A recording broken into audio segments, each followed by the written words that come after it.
거룩하시고 자비로우신 하나님, 주님의 고난을 기억하는 이 사순절 기간, 또 귀한 주님의 전에 나와 저희들 예배드리게 하시니 감사를 드리옵나이다.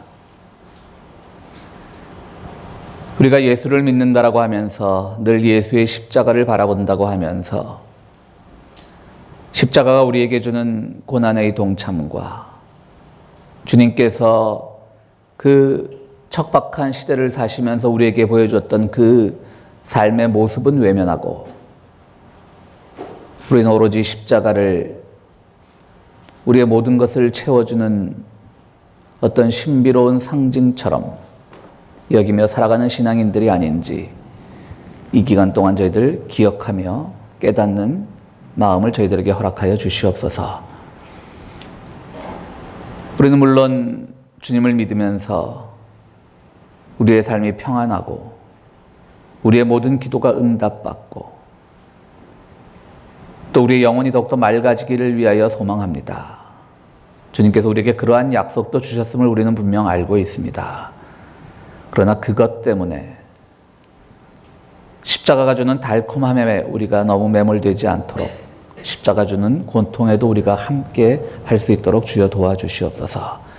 그래서 우리의 믿음이 늘 주님을 향한 기쁨과 또 주님을 향한 소망과 동시에 주님의 삶을 기억하는 그 고난의 삶을 함께 참여하는 그러한 삶으로 잘 조화될 수 있도록 우리들에게 은총을 베풀어 주시옵소서. 주님께서 이 땅에 오셨다가 우리를 위한 죄의 용서와 구원을 선포하시고 다시금 주님 계시던 곳으로 돌아가신 지가 벌써 2000여 년인데 우리가 사는 세상은 여전히 불의가 횡행하고 어처구니 없음이 늘 승리하는 그런 세상을 살아갑니다.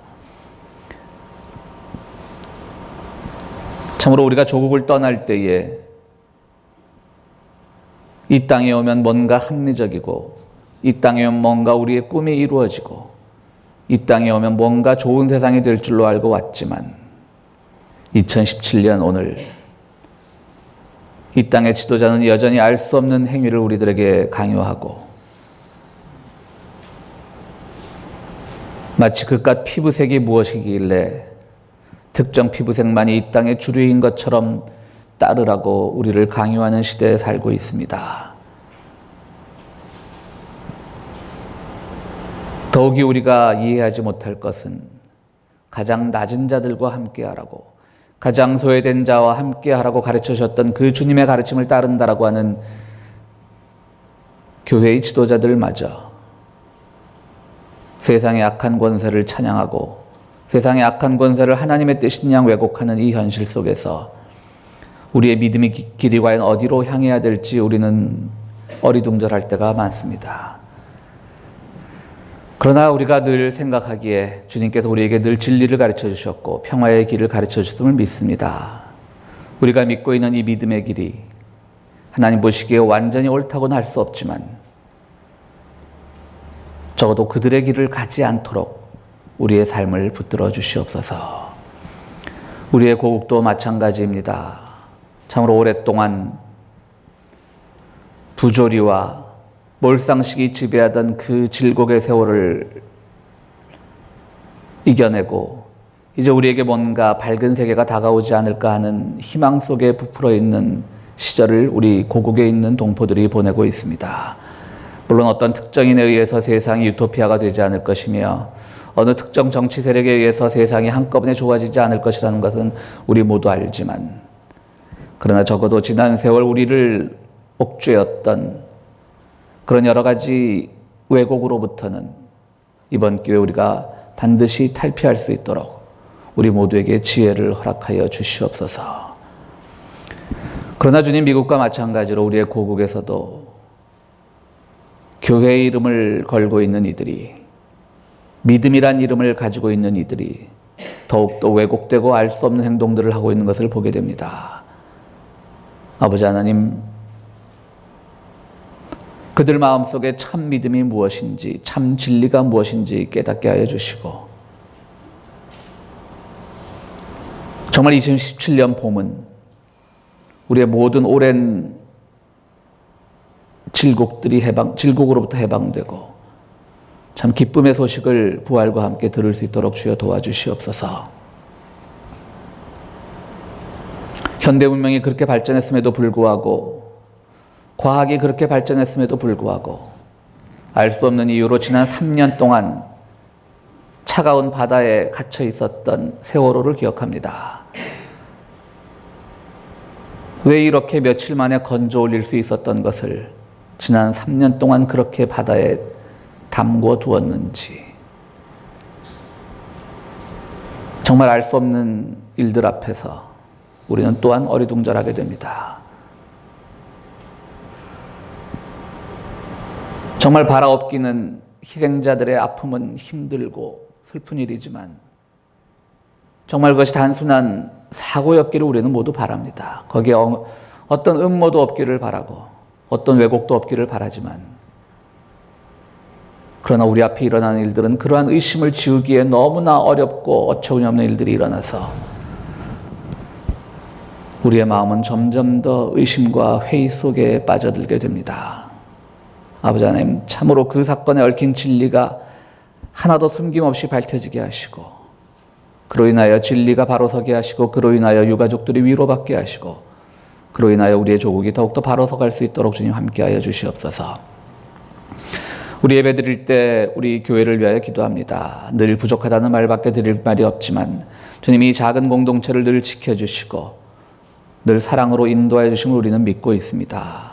그 믿음에 부합되는 삶을 우리가 살 수 있도록 주여 도와주옵시고, 그 일을 위하여 더욱더 주님의 몸된 교회를 위하여 희생하고 봉사하고 헌신하는 우리 교우들로 삼아 주시옵소서. 특별히 병중에 있는 교우들이 많이 있습니다. 주님, 우리가 이 세상 살 때까지, 주님을 만나러 갈 그때까지 늘 건강한 모습으로 살 수 있도록 도와주옵시고, 우리 병중에 있는 교우들에게도 쾌유의 치유의 큰 기쁜 소식을 전하여 주시옵소서. 이 시간 예배 드릴 때에 우리의 자녀들도 함께 다른 공간에서 예배 드리고 있사오니 그들에게도 주님 동일한 사랑을 베풀어 주시고, 오늘 여러 가지 이유로 주님의 전을 찾지 못한 교우들 어디에 있든지 간에 주님 동일한 사랑으로 또한 지켜 보호하여 주시옵소서. 성가대의 찬양을 통하여 우리 모두가 함께 은혜 나누기를 원합니다. 주님, 그 찬양 위에 함께 하시고 또 우리가 함께 나누는 말씀을 통하여 주님의 진리를 깨닫기를 원합니다. 그 말씀 위에도 함께하여 주시옵소서. 이 모든 말씀 우리 주 예수 그리스도 이름으로 기도드리옵나이다. 아멘. 오늘 말씀도 예수님의 여러 비유 중에 좀 난해한 비유에 속합니다. 어떤 귀신이 어느 집에 살고 있다가 그 집을 떠났는데 막상 나와보니까 집 떠나면 고생이라고, 아마 귀신들도 그런 모양이죠. 갈 곳이 없는 겁니다. 여러 군데를 돌아다니다가 그래도 그만한 곳이 없지 그러고 이제 다시 예전에 살던 집으로 그 귀신이 돌아가 봤더니 웬일입니까? 집이 깨끗하게 청소가 되어 있더란 얘기입니다. 너무 말끔해져 있더란 겁니다.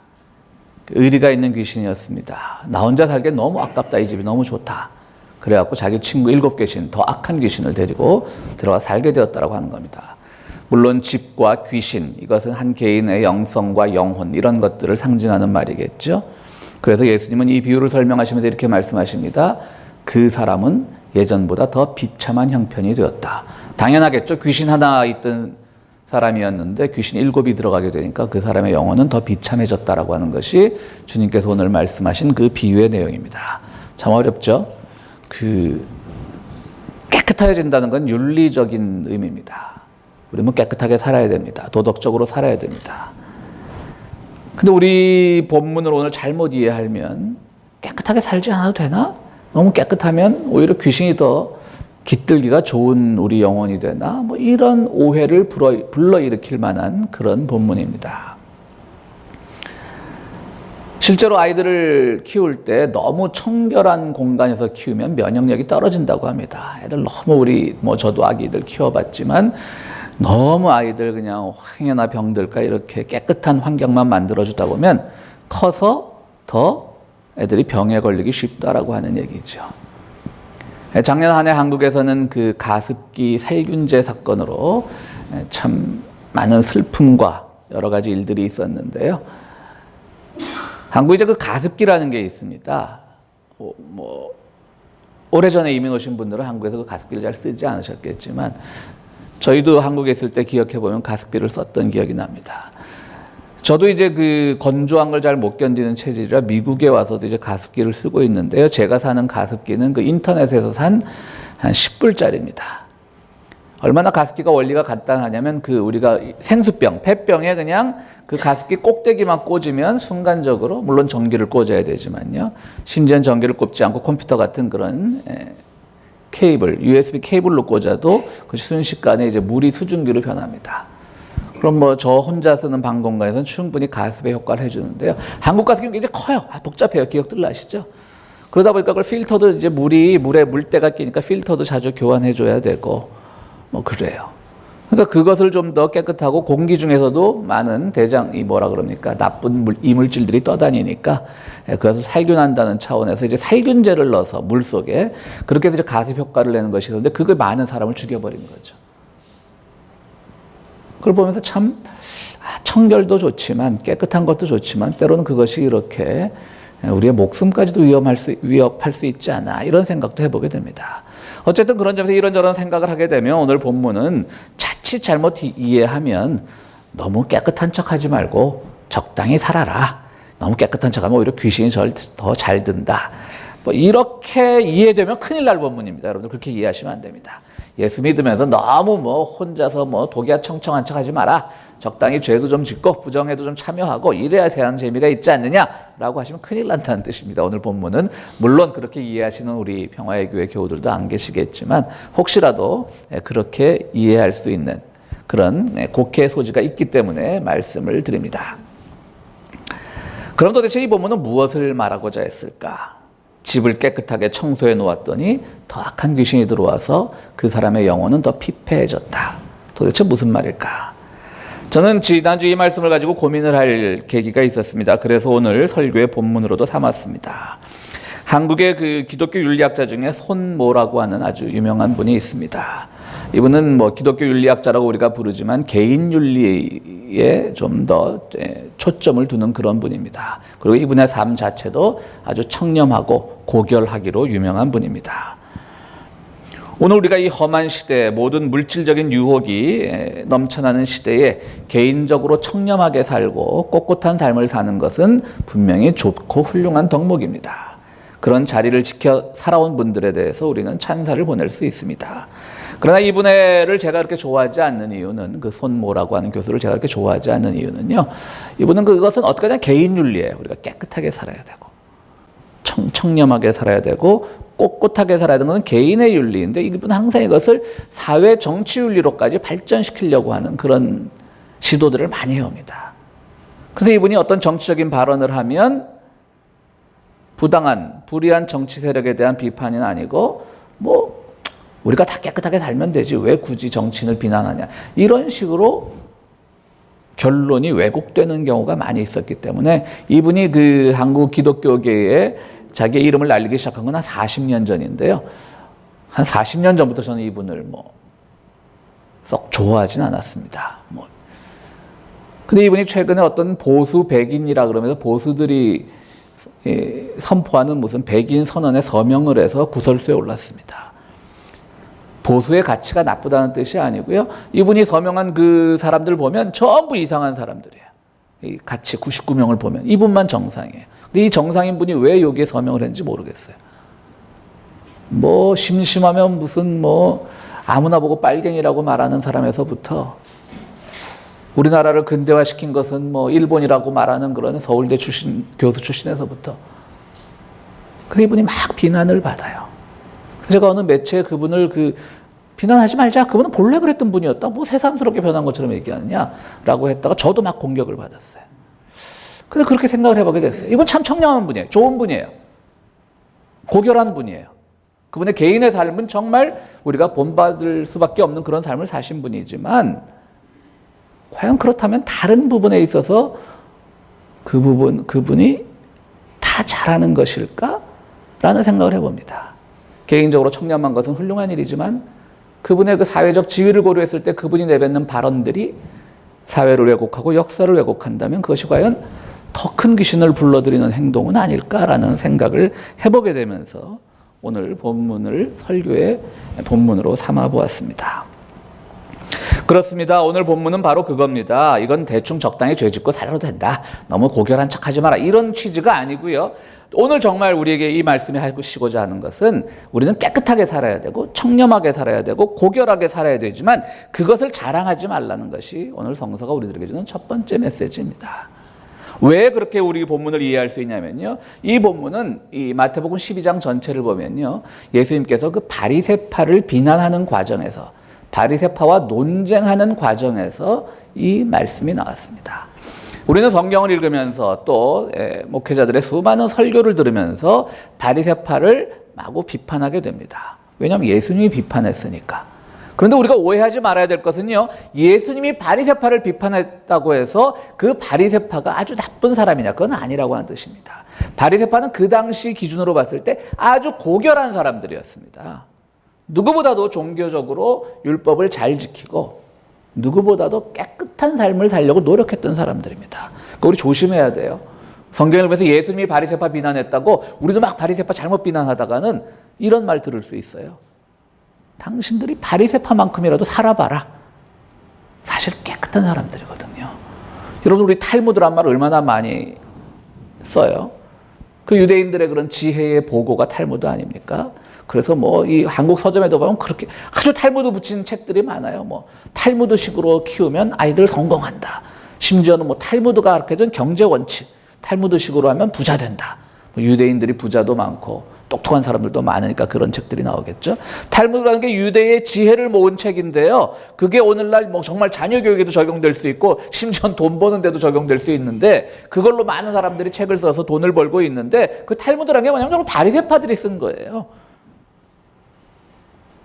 그러니까 우리는 막 바리새파 예수님 따라 흉보다가 어쩔 땐 또 탈무드에 참 이런 좋은 내용이 있다 그러는 거죠. 그러니까 바리새파는 깨끗한 사람들이었어요. 근데 예수님은 왜 그런 바리새파를 비난을 했을까? 바리새파는 바로 이 깨끗한 거를 자랑하는 사람들이었어요. 그러니까 다른 걸 알지 못했어요. 정말 개인윤리적으로는 한 사람의 삶의 모습으로 봤을 때는 정말 우리가 존경하고 본받아야 될 부분이 많지만 그것만을 자랑하다 보니까 몇 가지를 놓치게 돼요. 정말 당시 이스라엘 사회가 담고 있던 그런 로마의 압제 혹은 대제사장의 그런 왜곡된 종교 때문에 핍박받는 민중들에 대해서는 외면하게 되는 것이고요. 또한 율법을 지킨다라고 하는 것은 굉장히 좋은 일이지만 법을 지키는 거 좋잖아요. 우리도 요즘 한국에서 뭐 헌법으로 돌아가자. 헌법 정신 좋잖아요. 그건 아주 좋은 일이지만 불가피하게 지키지 못하는 사람들이 있을 수 있다라고 하는 것이죠. 정말 너무 가난해서 망 하나를 훔칠 수 있는 사람들도 있는 것이고요. 그런데 그들을 향해서 율법을 지키지 않았다고 막 비판을 하는 거죠, 바리새파는. 왜 나처럼 이거 다 봐, 깨끗하게 살잖아. 바리새파라고 하는 것은 그 유대교 종파의 일원이 되기 위해서는 정말 율법을 지킬 만한 그런 삶을 살 수 있었을 거라고요.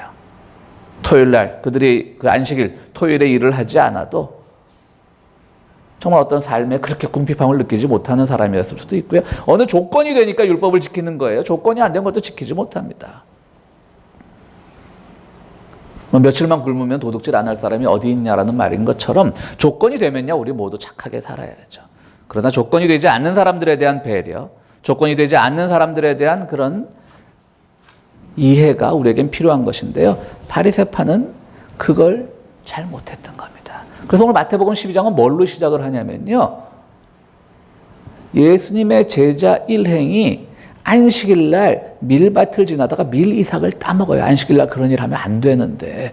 그래서 바리새파하고 예수님하고 논쟁이 붙다가 마지막에 가서 이렇게 깨끗한 척하면 귀신이 더 들어온다. 이런 예수님 말씀을 하시는 거예요.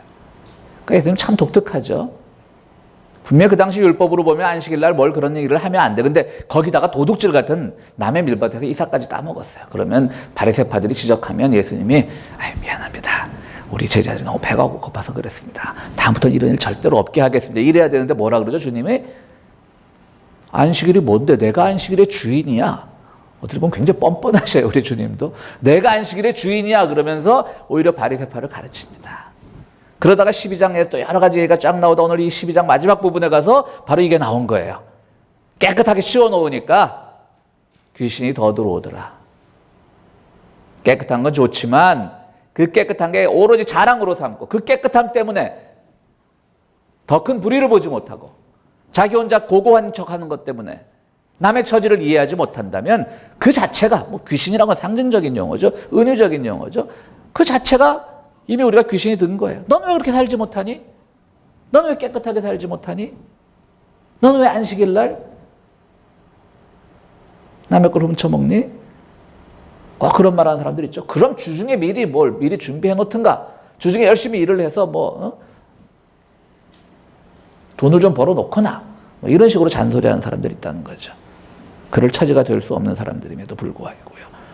그래서 저는 이 성서 기록자들이요 굉장히 재치가 있고 위트가 있다고 생각을 합니다. 마태복음 12장 처음 말씀드렸듯이 미리삭을 잘라 먹은 예수님의 제자들의 이야기고요. 오늘 마지막 부분에 가서는 깨끗한 집에는 귀신이 더 들기 쉽다. 그 다음 오늘 본문 다음에 뭐가 나오는지 아세요? 어머니 마리아가 형제들과 예수님을 찾아옵니다. 야, 집에 가자. 너 이러고 다니다 큰일 나겠다 이런 건데 예수님한테 맨날 바리새파들하고 싸우고 이제는 좀 도가 지나쳤다. 깨끗하게 사는 게 얼마나 이 율법적으로는 좋은 덕목인데 깨끗하게 살면 귀신이 더 들어와? 마리아가 걱정이 되었고 집에 가자. 그러고 이제 온 거죠. 그냥 가서 목수질이나 하면서 살자. 그러니까 또 주님 뭐라 그러시죠? 제자들이 어머니가 밖에 와 계십니다. 형제들하고 그랬더니 주님 뭐라 그러시죠? 누가 내 어머니고 내 형제냐?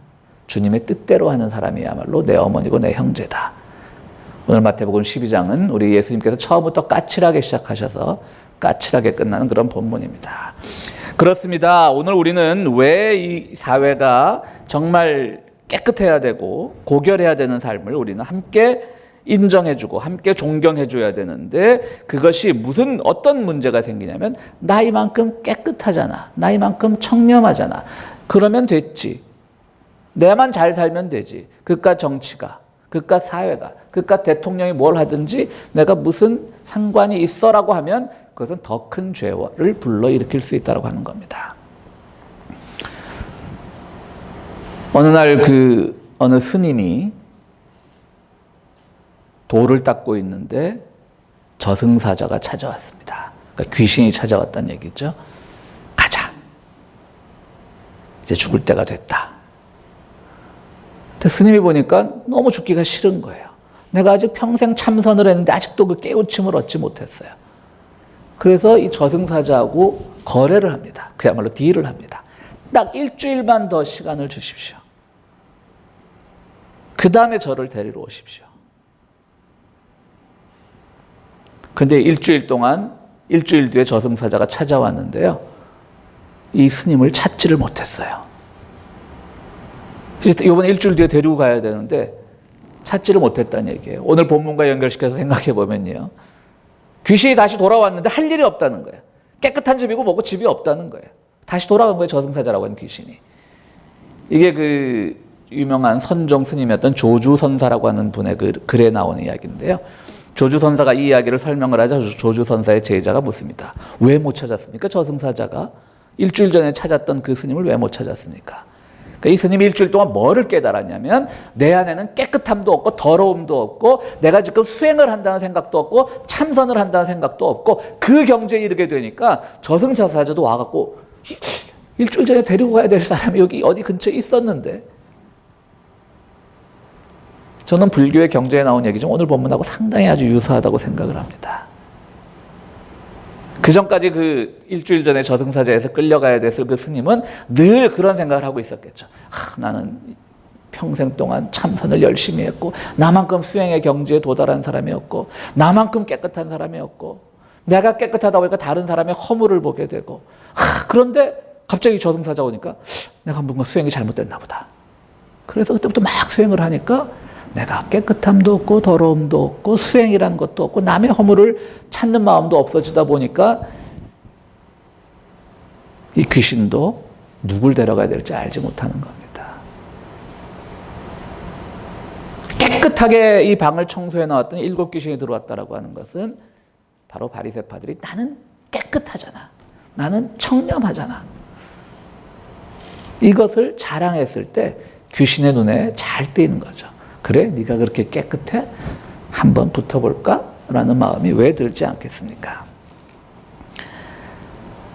스카펙이라고 하는 유명한 심리학자는 스스로 자신이 완전히 정직하다고 생각한다면 당신은 지금 죄를 짓고 있는 것이라고 말합니다. 그것을 알지 못한다면 당신은 스스로 완전히 정직하지 않다는 의미가 되는 겁니다. 그것이 죄라고 이야기합니다. 오늘 우리는 주님께서 우리와 고난을 함께 하시고 또 우리의 죄를 용서하시는 것을 특별히 기억하는, 우리 기독교인들에게는 그것이 항상 기억되어야 되지만 그것을 특별히 기억하는 사순절 기간을 보내고 있습니다. 우리는 죄라는 말에 대해서 상당히 민감합니다. 내가 무슨 그런 큰 죄를 저질렀길래 늘 기독교에서는 죄의 용서를 이야기하는가. 그러나 우리가 이 말을 한번 좀 더 넓혀 생각해 보면 죄를 용서하셨다는 말은 우리의 한계를 인식하고 살라는 말입니다. 나 스스로 아무리 노력해도 완벽해질 수 없으므로 한계를 인식하고 사는데 그게 내 잘못이 아니라고 하는 겁니다. 왜? 인간은 모두가 한계를 가지고 있기 때문에. 바로 그 한계라고 하는 빈자리에 예수님이 오셨다고 하는 겁니다. 그게 바로 죄의 용서인 겁니다. 우리는 이 죄에 대한 복음을 비판하면서 오히려 이 죄에 대한 복음을 너무나 그냥 무슨 근본주의자들이 이해한 것처럼 자기가 이미 예상을 해놓고 비판하는 경우가 많이 있습니다. 그건 아닙니다. 성경은 항상 새롭게 해석되어야 되는 겁니다. 근본주의자들, 우리는 죽을 수밖에 없는 죄인, 그렇기 때문에 주님께서 보혈의 피를 흘리고 우리의 죄를 대신하시고 이건 잘못된 거야. 그럼 그분들이야말로 바로 근본주의자예요. 근본주의자가 말한 걸 그대로 믿고 이거 아니야 라고 하고 있으니까. 그게 아닌 거예요. 우리 한계 상황을 인식하는 거예요. 한계 상황을 인식한다는 건 우리가 뭔가 부족하다는 거죠. 난 한계가 없어야 되는데, 나는 완벽해야 되는데, 난 깨끗해야 되는데. 그러나 나는 그렇게 되지 못해요. 그게 한계 상황이니까 내가 부족한 것이고 그게 죄고, 바로 죄를 용서하셨다는 건 그 한계 상황 속에 주님도 함께 하신다는 거예요. 그래서 주님이 바라보시는 것을 함께 바라보는 거예요. 그것이 죄의 용서의 복음인 겁니다. 그렇기 때문에 우리가 더럽고 깨끗하고의 구분을 없애고 그분이 바라보신 세상을 따라 살아가는 겁니다. 결코 이 말은 인생 너무 깨끗한 척하지 말고 대충 살자는 의미도 아니고요. 인간 어쩔 수 없이 죄 지을 수밖에 없다는 말도 아니고요. 내가 완벽해질 수 없는데 내가 오로지 깨끗해졌다라고 자랑하는 그 순간 죄가 들어오는 것이고 한계 상황을 인지하지 못하는 것이고, 그렇게 되면 십자가가 필요 없게 되는 것입니다. 바로 깨끗한 것은 좋지만 그것으로 인해서 모든 것이 완성되지는 않는다라고 하는 것이죠. 내가 깨끗하게 살 때 정말 하는 수 없이 깨끗하게 살지 못하는 사람에 대한 배려와 이해가 있어야 된다는 말입니다. 근데 그걸 잘하지 못합니다. 그러니까 주님을 바라보는 겁니다. 보니까 주님은 그러셨어요. 심지어 제자들이 안식일 날 미리삭을 훔쳐먹는데도 거기서 너무나 정말 주님한테 이런 표현을 써서 그렇지만 뻔뻔하게 내가 안식일의 주인이다. 바꾸어 말하면 그들이 율법적으로 죄를 지은 건 맞지만 그들은 지금 배가 고프고 그들은 지금 먹어야 하고 그들은 오랜 여행에 지쳐 있고, 그런데 여기서 율법을 가지고 그들을 따지는 것이 옳으냐라고 묻고 있는 겁니다. 바로 주님께서는 이런 말씀을 통해서 우리에게 죄가 무엇인지, 진정으로 깨끗해짐이 무엇인지를 가르쳐주고 계신 것입니다. 오늘 이 말씀은 동시에 우리 개인의 삶에도 적용될 수 있습니다. 즉 우리가 신앙적인 삶에는 물론 우리가 이렇게 받아들여야 되지만요, 또 우리가 개인적으로 살아가면서 우리 어떤 인생의 삶의 지혜, 삶의 지침으로서도 오늘 본문이 받아들여질 수 있는 여지가 많다라고 생각을 해봤습니다. 우리 삶에는 항상 더러운 것들이 개입합니다. 더럽다는 것은 꼭 윤리적인 더러움만을 말하는 것이 아니라 내가 생각지 않은 것들이 우리 삶에 개입합니다. 원하지 않은 것들이 개입합니다. 갑자기 질병이 찾아옵니다. 그건 내가 깨끗하게 살고 싶었는데 원하지 않은 것이 찾아왔기 때문에 그건 내 삶이 헝클어진 겁니다.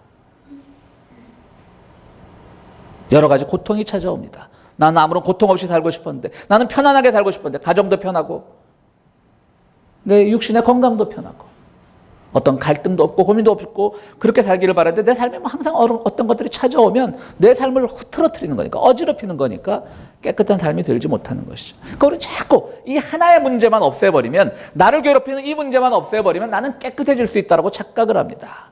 그래서 그것만에 막 집중을 합니다. 없애야지, 없애야지. 누군가에게는 그것이 인간적인 갈등, 인간적인 모순일 수도 있는 것이고, 누군가에는 그것이 물질적인 궁핍함일 수도 있는 것이고, 누군가에는 그것이 어떤 사람과의 불화일 수도 있는 것이고, 누군가에는 그것이 질병의 형태로도 나타날 수 있는데, 그것만 없애면 내 삶이 다 평안해지고 깨끗해지라고 하는 것은 오해라고 하는 겁니다. 우리는 그런데 너무 그것만 바라보고 그것만 깨끗해지면 되겠습니까? 그 다음엔 더 큰 것들이 찾아올 겁니다. 그래서 오늘 본문은요, 우리의 삶의 지혜도 아주 많은 것을 가르쳐주는 본문이라고 생각을 합니다. JR, 그러니까 자판 아마 레일로드쯤 될 것입니다. 이 동일본 여객철도라고 하는 회사는 일본의 거의 모든 철도를 담당하고 있는 그런 회사인데요. 연간 사용 인원이 60억 명을 넘는다고 합니다. 연 인원이죠. 우리가 잘 아는 그 일본의 뭐 신칸센 이런 것들이 다 거기 소속입니다. 시간당 320km 달리는 아주 일본의 고속열차로도 유명하고, 일본에서는 이 섬나라임에도 불구하고 그 철도의 시장 점유율이 비행기 시장 점유율보다 엄청 높다고 합니다. 그런데 이 동일본 여객 철도가 언젠가 그 도쿄에서 북서쪽으로 190km 떨어진 다니가와 산에 터널을 뚫을 일이 있었습니다. 그래서 그렇게 뚫으면 좀 더 철도가 우회하지 않고 직접적으로 갈 수 있었다라고 생각을 하고 이 터널을 뚫는데요, 큰 문제에 봉착하게 됩니다. 그 산을 뚫는데 그 터널 안에 계속 물이 들어오는 겁니다. 그러니까 철도는 건조한 데서 달려야 되는데, 산을 파다 보면 뭐 샘이 있을 수 있고 물줄기가 있을 수 있으니까 어느 정도는 생각을 했을 터인데, 그 어느 정도의 수준을 넘어서 물이 그야말로 콸콸콸콸 쏟아지는 겁니다. 그래서 많은 그 엔지니어들과 이 고급 그 회사의 관리들이 고민을 합니다. 어떻게 하면 이 물을 막을 수가 있을까? 그러니까 심지어는 방수막을 설치하자. 근데도 방수막을 설치하면 그래도 물이 좀 새어나오고요. 물이 양이 얼마나 많으면. 그리고 자칫 잘못하면 그 물이 계속 방수막을 많이 뚫지 못해가 계속 쌓이다 보는 것이 또 붕괴 위험도 있을 수 있고요. 그런 여러 가지 문제들 때문에 이 동일본 철도는 막 고민을 하게 됩니다. 그런데 어느 날 아주 재밌는 걸 발견합니다. 어느 굴착 기사가, 그러니까 이 판에는 굴착 기사가 막 일을 하다가 이제 목이 말랐던 모양입니다. 그래서 그 물을 마셔요. 근데 물이 정말 생수의 맛인 거예요. 그 회사에 보고를 합니다. 물이 너무너무 맛있습니다. 그래서 봤더니 그 산소에 오랫동안 그 누적된 그야말로 약수가 나오는 거예요. 그래서 그 물을 가지고요, 일본 철도회사에서 자회사를 하나 만들었습니다. 그것이 대청수, 일본 발음으로 하면 뭐냐면 오시미즈라고 합니다. 그러니까 큰 대자, 맑을 청자, 물 숫자 써서. 여러분, 철도회사와 이 생수회사가 말이 전혀 연결고리가 없지 않습니까? 그런데 오시미즈라고 하는 건 생수회사를 만들었다고 하는 겁니다. 터널을 뚫는 사람 입장에서는 그 기차가 다녀야 된다는 것만 생각하면 그 터널이 물 한 방울 없이 깨끗하기를 원하겠죠. 정말 여기서 깨끗하다고 하는 말은 기차가 달릴 수 있는 모든 조건을 다 완벽하게 갖추기를 바라겠죠. 그런데 바로 거기에 우리 사람들에게는 좋은 생수이지만 철로 입장에서 그건 불순물입니다. 그걸 깨끗하게 하는 겁니다. 깨끗하지 못하게 하는 겁니다. 물이라고 하는 것은. 근데 거기에 집중하지 않고 이걸 빨리 물을 어떻게 해서든지 없애야 돼. 우리는 깨끗하게 철로가 달릴 수 있는 모든 조건을 갖춰야 돼. 라고 하다 보니까 오히려 문제가 해결되지 않다가 그것과 함께 생각을 하다 보니까 오히려 일본에서 가장 큰 생수회사를 자회사로 두게 되는 그런 이것이 무슨 일종의 경영학 같은 경영학 기법책에 나오는 이야기인데요. 우리 삶에서도 마찬가지일 겁니다. 내 삶에 어떤 시험도 없고 어떤 유혹도 없고 어떤 풍파도 없고 어떤 시련도 없는 깨끗한 삶이라면 얼마나 좋겠습니까마는 그거에만 집중해서 나에게 다가오는 이 하나의 지금 시련만 내가 없어진다면 나의 삶은 정말 완벽해질 거야 라고 하는 순간, 그것을 없애는 순간 우리에게 더 큰 시련이 다가올 수 있다고 하는 겁니다. 오히려 그 속에서 나의 삶을 지금 어지럽히는 그 시련의 문제와 혹은 고통의 문제와 때론 누가 봤을 때 내 인생에 잘못 끼어들 불순물과 같이 여겨지는 그런 것들과 함께 좋아하며 사는 것. 그것이 오늘 본문이 주는 어떤 신앙적인 덕목, 죄에 대한 이해 신앙적인 덕목과 동시에 우리의 삶의 지혜의 한 측면도 가르쳐주는 본문이라고 생각을 합니다. 동시에 우리는 오늘 우리 사회는 오랜 그 모순과 오랜 질곡을 벗어버리고 새로운 사회를 꿈꾸고 있습니다. 분명한 것은 어느 특정한 정치 세력이 정권을 잡는다고 갑자기 우리나라가 막 지상 천국과 같은 나라가 되지는 않겠죠. 분명히 우리는 청산해야 될 건 청산하고 없애야 될 것은 없애야 됩니다. 그러나 우리 사회에 깊게 들어와 있던 그런 것들을 없애는 과정에서 우리가 자랑할 것은 이것을 없애는 과정에서 어떻게 그것을 새로운 역사의 물줄기로 바꿔놓는가를 것이 중요한 거지. 나는 이전의 그런 터무니없는 정권들과는 틀려. 나는 달라. 나는 깨끗해. 나는 순결해. 이것만을 강조하다 보면요. 어떻게 되겠어요? 우리가 정말 우리 역사 속에서 보았던 그 승리의 역사가 다시 수포로 돌아갈 수도 있어요. 더 악한 귀신이 돌아오듯이 우리가 정말 어떤 더불어 사는 삶의 지혜를 발견하지 못하고 우리 삶에 들어와 있던 그런 잘못 왜곡된 요소를 정말 지혜롭게 새로운 방향으로 바꾸지 못한다면 더 악한 세력이 우리에게 다가올 수도 있다고 하는 겁니다. 그런 점에서 오늘 본문은 3절밖에 안 되는 짧은 본문이지만요. 저는 정말 우리 사순절 기간을 보내면서 죄란 무엇일까? 깨끗함이란 무엇일까라는 그런 신앙적인 메시지도 전해주고요. 동시에 우리들이 살아가면서 우리 삶 속에 다가오는 문제를 어떻게 우리가 해결할 것인가도 가르쳐주고요. 또 오늘 2017년 새로운 세상을 꿈꾸고 있는 우리 고국에 있는 고국의 현실에도 아주 도움이 되는 그런 말씀이라고 생각을 합니다. 사랑하는 성도 여러분, 우리 모두 깨끗해져야 됩니다. 그러나 그것을 자랑하지는 마십시다. 우리 모두 고결해져야 됩니다. 그러나 그 고결은 예수 그리스도의 십자가와 함께 고결해지는 겁니다. 우리 모두 삶 속에서 문제가 없기를 바라지 마십시다. 우리는 문제와 함께 살아가는 겁니다. 동시에 우리는 그것으로 인해서 우리 스스로의 어떤 자기 의만을 내세우는 과정 속에서 새로운 귀신을 불러들이는 그런 어리석음을 범하지 않도록 우리 모두가 기도하고 고민해야 될 때입니다. 오늘의 말씀이 우리 성도님들의 삶 속에 늘 깊이 각인되기를 간절히 바랍니다. 우리 함께 기도하시겠습니다.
주님, 우리가 살아가면서 주님께서 우리에게 가르쳐 주신 대로 정직하고 깨끗하게 살아야 되지만 그것만으로 자랑 삼지 않는 삶이 될 수 있도록 주여 도와주시옵소서. 우리가 한낱 자랑할 것이라고는 남보다 더 깨끗하게 살아간 것밖에 없다라고 할 때 거기에서 소외된 우리의 많은 이웃들을 우리가 함부로 정죄하는 것은 아닌지, 우리가 오직 우리의 한계 상황을 주님과 함께 고백하면서 이겨낼 수 있는 믿음의 소유자가 될 수 있도록 도와주시고, 바로 오늘 말씀을 통해 우리 삶에 찾아온 여러 가지 문제들을 함께 직면하며 함께 그 문제 속에서 새로운 답을 발견하는 그런 지혜의 삶도 우리들에게 허락하여 주시옵소서. 주님의 전을 찾으면서 귀한 예물을 가지고 나온 손길들이 있습니다. 주님, 그 예물을 드릴 때에 행여 우리의 손이 나는 드릴 만큼 다 드렸다라고 하는 교만에 빠지지 않게 하시고, 늘 부끄러운 중에 드리는 손길을, 그 마음을 통하여 우리의 영성이 더욱더 깊어질 수 있도록 주여 도와주시옵소서. 예수 그리스도 이름으로 기도드리옵나이다. 아멘.